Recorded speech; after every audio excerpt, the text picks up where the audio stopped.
Well, it's Monday morning. Bright, what they say, bright eyes, bushy tail. That's me this morning. Hope you had an enjoyable weekend and a safe one. Here we are, waking up in each other's company again. I love this. And thank you to all those of you who meet me from time to time and say, boy, we look forward to this. Well, thanks to DBS, I'm here again. Let's see what's going on in the news desk because we need to know what's happening in around us, and then we'll be back. Good morning. Time now for the news. My name is Timothy Polio. A religious leader has issued advice to Prime Minister and Minister for National Security Philip J. Pierre on a new dimension which can be utilized to confront the island's crime problem.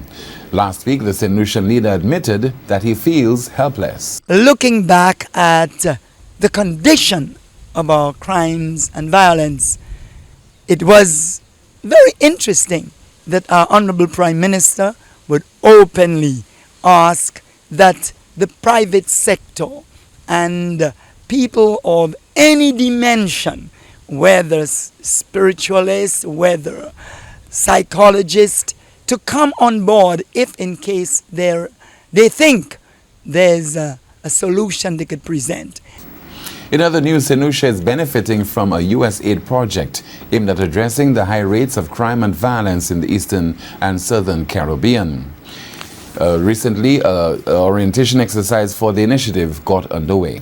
And so the programming that we're designing right now is really specifically looking at reducing those risk factors and creating a kind of support network around the youth so that they have the best possible chance of negotiating those risks, mitigating the impact of the risks, and being, and leveraging their own assets, their own abilities to be able to thrive in the world. Finally from us, 2024 has also been dubbed as the Year of Agriculture in St. Lucia. What is very interesting about this project, though, recognizing the integrated linkages that exist, because everybody knows blue economy talks about fisheries and the sea and the maritime space. So then persons might be thinking, okay, what does agriculture and livestock have to do with the blue economy? Right. But in essence, if we look at anything that has to be done sustainably from an environmental standpoint, agriculture is connected to the marine space by use of water and what we do with our waterways, and the same thing with our livestock as well. And as the news, thank you so much for watching. It's a very enjoyable Monday. Join us at noon for our next news major, the Lunchtime Report. I'm Timothy Polio. Good morning. Well, we enjoy certain privileges, I'm guessing you're taking in my view and my background and my scenery. But we need to take a short break. Thank you, Tim. We'll be back.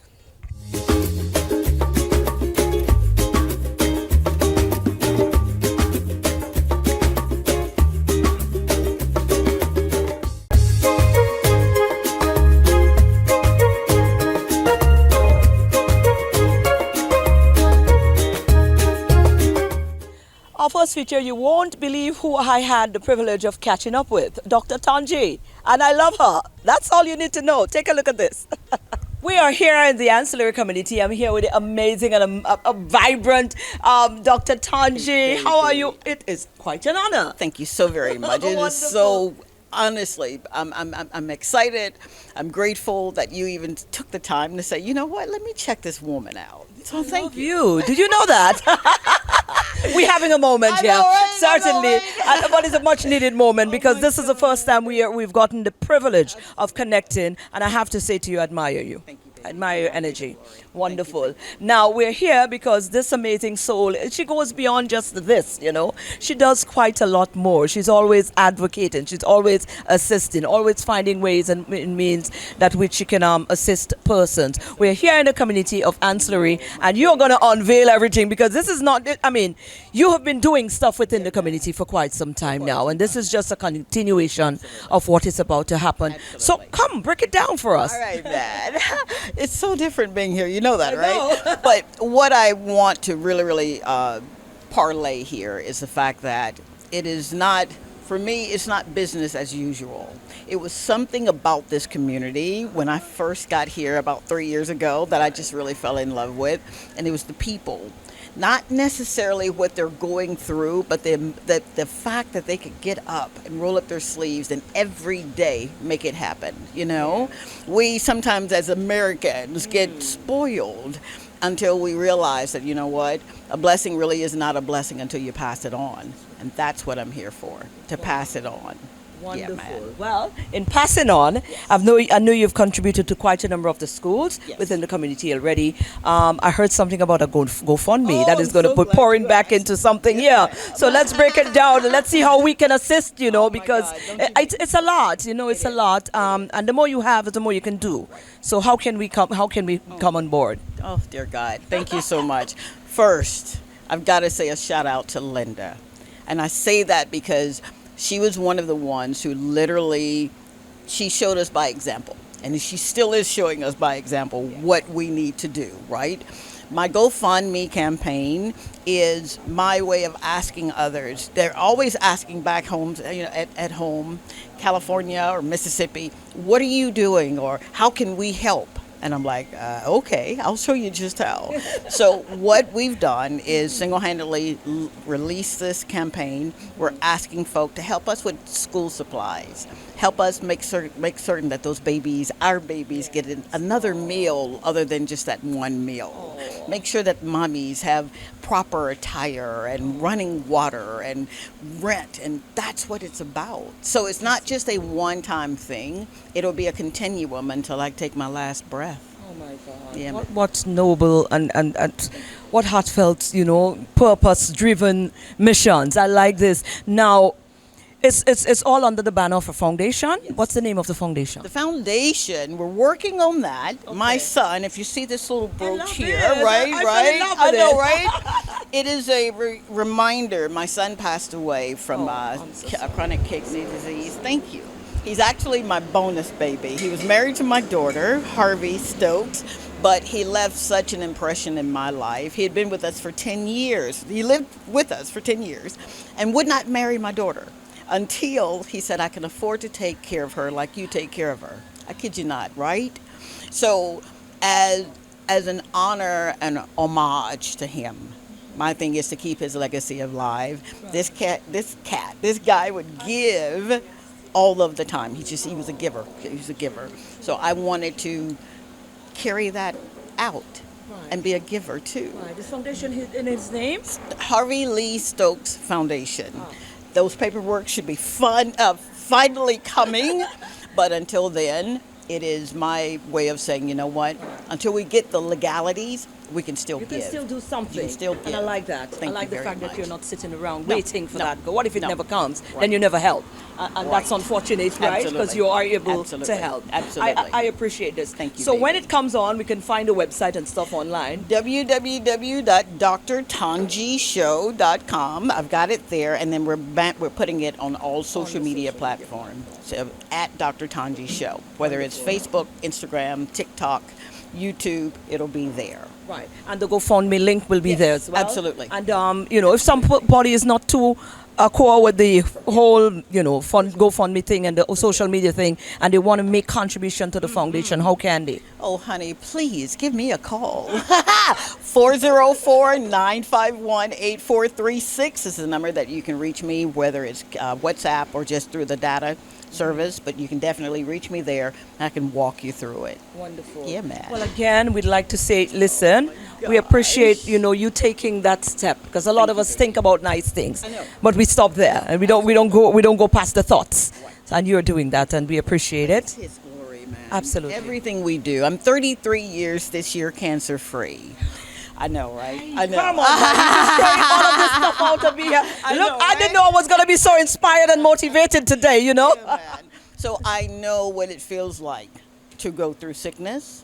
I know what it feels like to be homeless. I've been there too. I know what it feels like not to have anything, So why not give? Why not? Yeah, man. This is a purpose-driven mission right here, like I mentioned before. And I'm happy that at least in some little way that I'm here. If there's any more way that I can be available, please let me know. And those of you who watch it, you take me up on that. I hope you will. I will. I definitely will. And those of you out there, Yes. you know what? Certainly, Dr. Tonji is doing it already. The blueprint is already set. You can come on board and assist in whatever way you can as well. Thank you, baby. Thank you. I love you. I love you Can more. I hug you? I can. Of course you can. Nice. Oh, she's beautiful.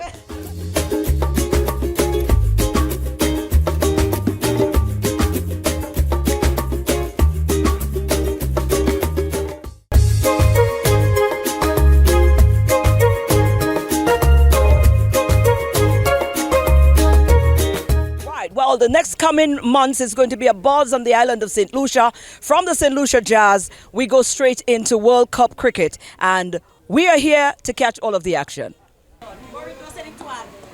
Ay, ay, ay. That is what's in the air right now. World Cup cricket. We're here with Mr. Thomas Leos.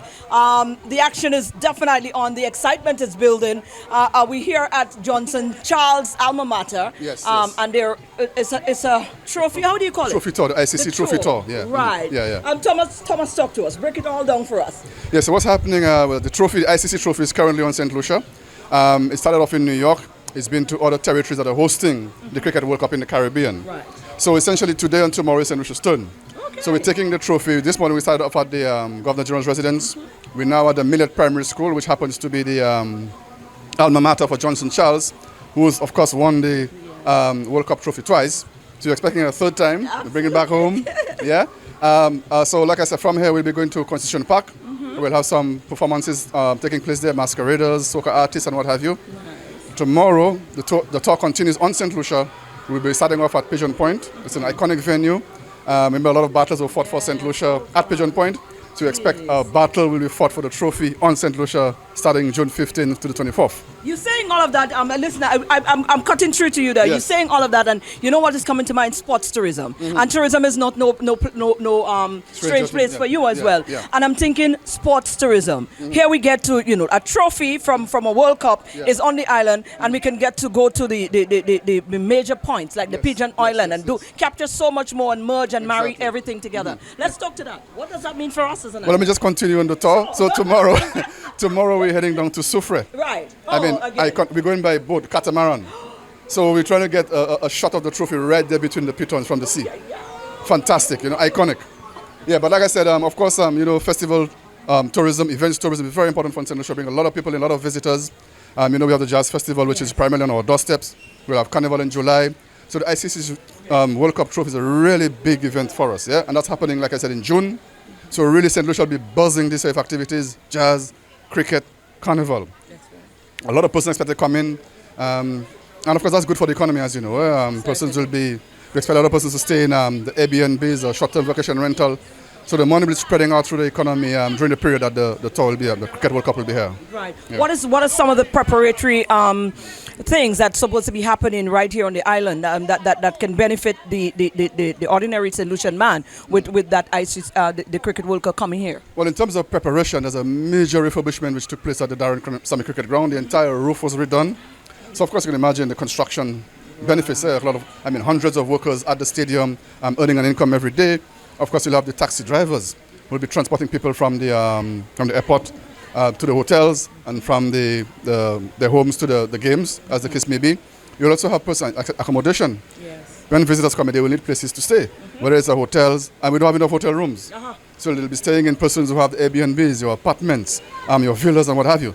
So the benefit will be spreading out through the economy because everybody will be involved. Right. You already, from your standpoint, from your vantage point, already have can you see in terms of numbers the persons who we are expecting to welcome to our shows for the World Cup? No, we don't have the final numbers as yet because, as you know, the tickets being purchased online. But of course, I think persons will be waiting last minute. Typical St. Lucian behavior or Caribbean behavior, if I might say. They'll be waiting last minute to get the tickets. Probably even on the day of, person will be buying tickets to go to the games. So it's a bit difficult to predict at this point what the numbers are looking like. Finally, what would you like? How can we, as a St. Lucian host country and the regular, ordinary St. Lucian person, accommodate all of this? How can we lend to the whole experience? Yeah, I think buy your tickets and come to the game and showcase St. Lucia to the world. So that we're capable of hosting these mega events and just put your best foot forward, essentially, yeah? Right. It's an opportunity to show a true Lucian. Yeah, definitely. Wonderful. Thomas, thank you very much. We look forward for what's to come in the next coming months. Yeah, the pleasure was all mine. Wonderful. Thank you.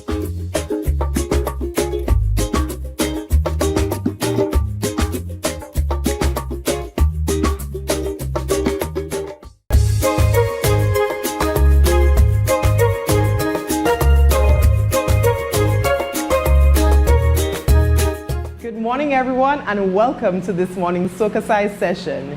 Leading the wine, we have Suzanne from Studio Fit and Healthy 911 and myself, Shani, from SocaCize St. Lucia. Let's get ready to flaunt with SocaCize. This morning's workout is a wine and tone routine to send it up by spice. Let's go!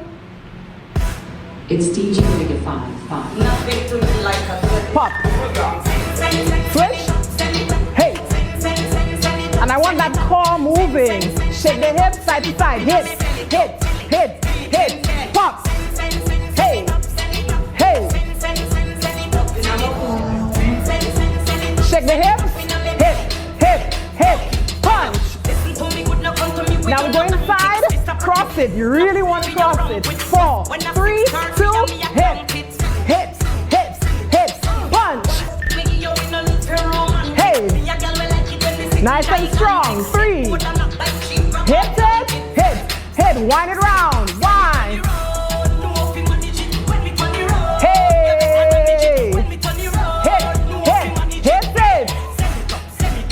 Pop. Let's go. Hey. Hip side to side. Hip. A. A. A. Bend it. Hip. Side to side. Punch. Woo. 3, 2, shake it. A. A. A. A.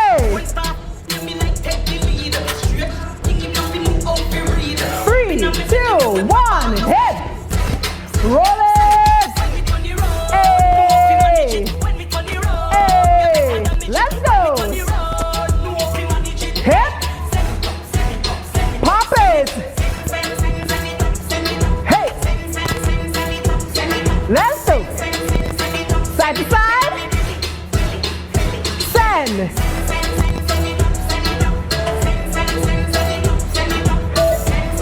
Hit. Punch. Woo. Move those hips. Hey, hey, hey. Let's go.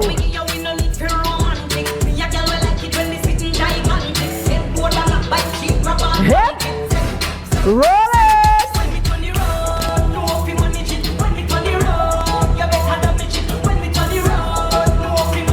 Hey.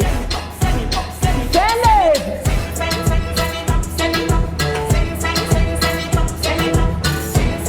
Hip, hip. Send.